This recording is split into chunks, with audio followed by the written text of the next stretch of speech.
The papyrus, putting on my table every month. I don't wanna be sad.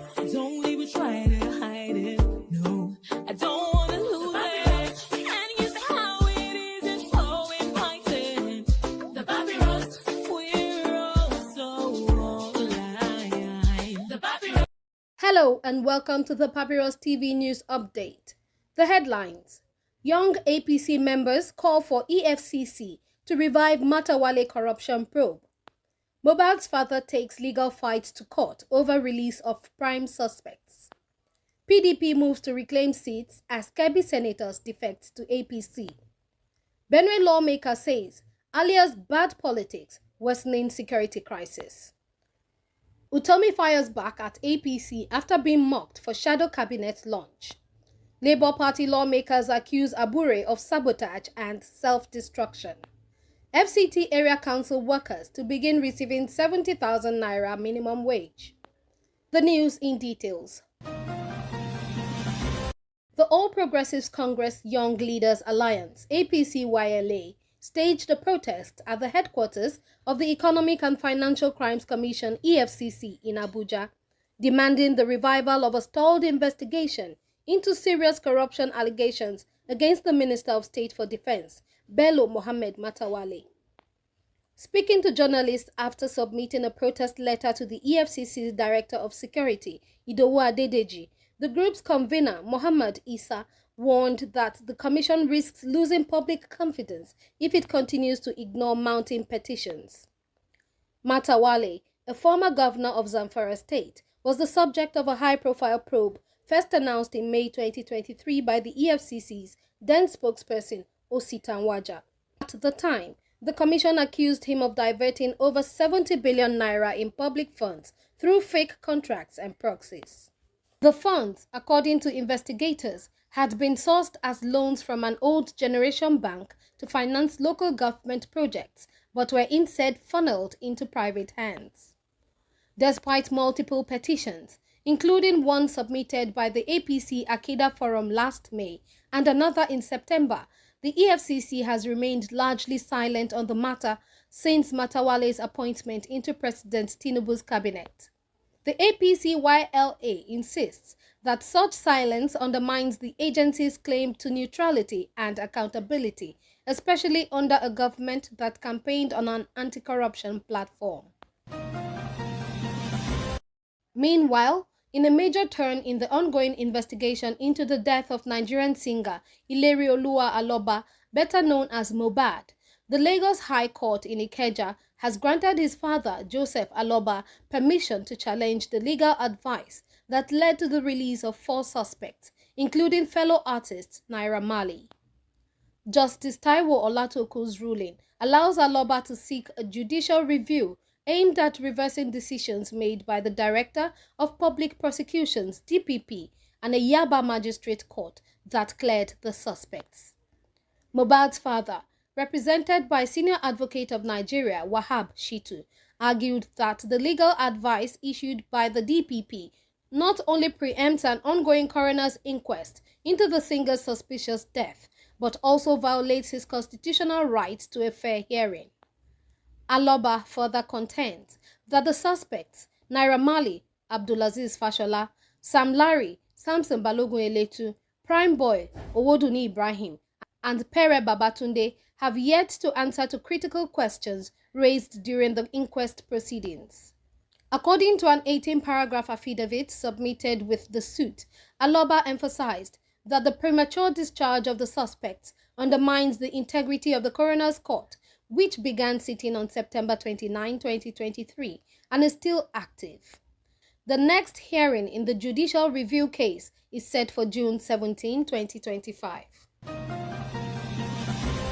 Continuing, the opposition People's Democratic Party (PDP) has vowed to challenge in court the defection of its elected lawmakers to the All Progressives Congress (APC), beginning with the 3 senators from Kebbi State who dramatically switched allegiance after a closed-door meeting with President Bola Tinubu last week.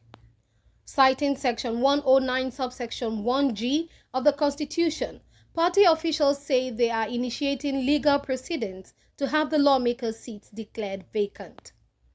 The senators Adamu Aliero, Yahaya Abdullahi, and Garba Maidoki joined the APC alongside several northern power brokers after high-level consultations at the presidential villa in Abuja.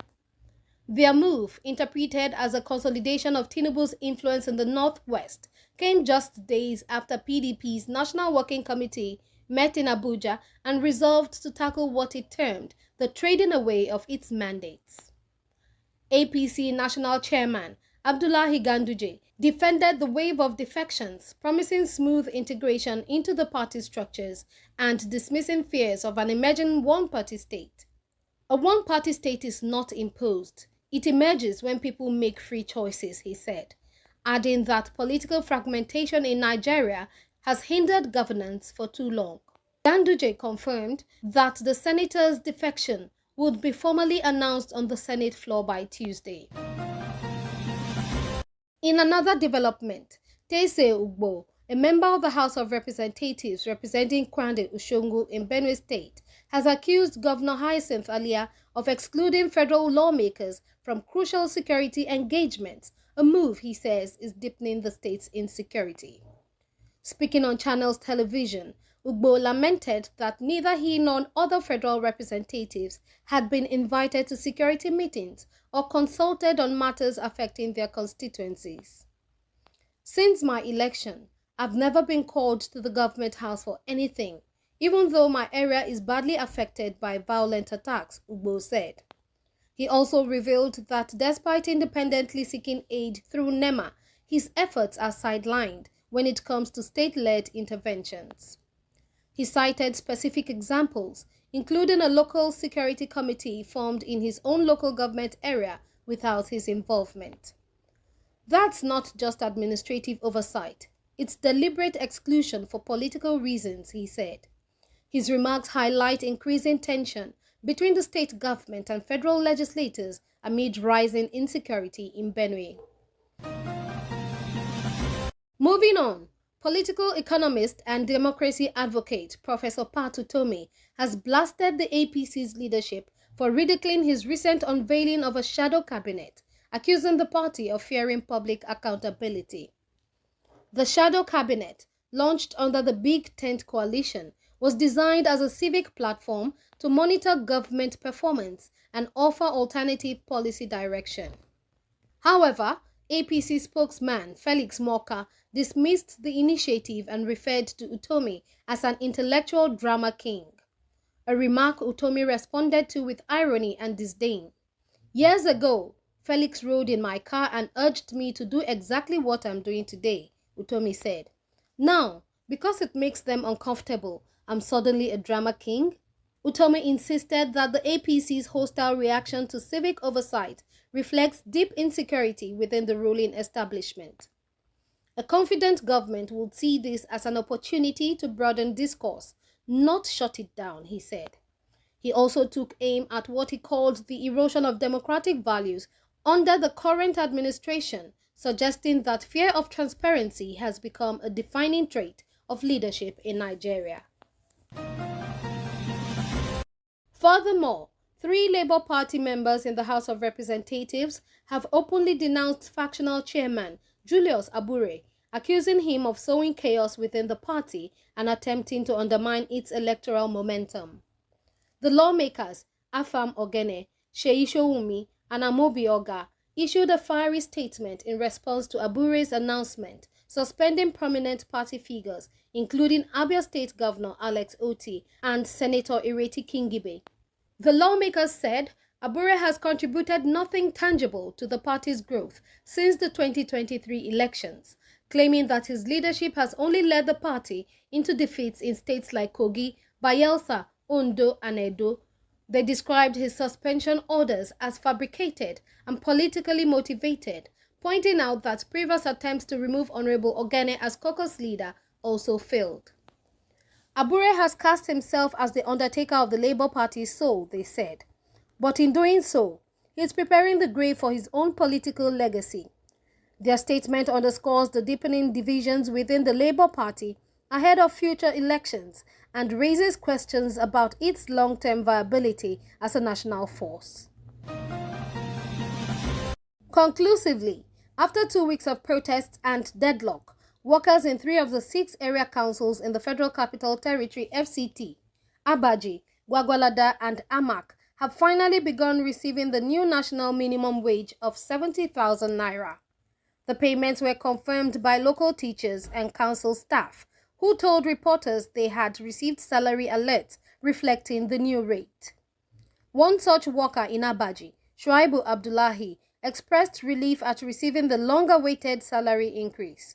"I had to withdraw the money immediately to settle debts and buy food and school supplies for my kids," he said. The remaining councils, Kwali, Buari and Kuje, are yet to implement the new wage, citing insufficient monthly allocations.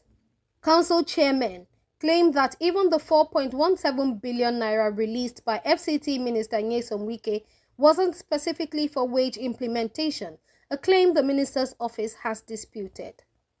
The Nigeria Union of Local Government Employees, NOGE, has warned that any council attempting to shortchange workers by paying only 40,000 naira will face intensified resistance.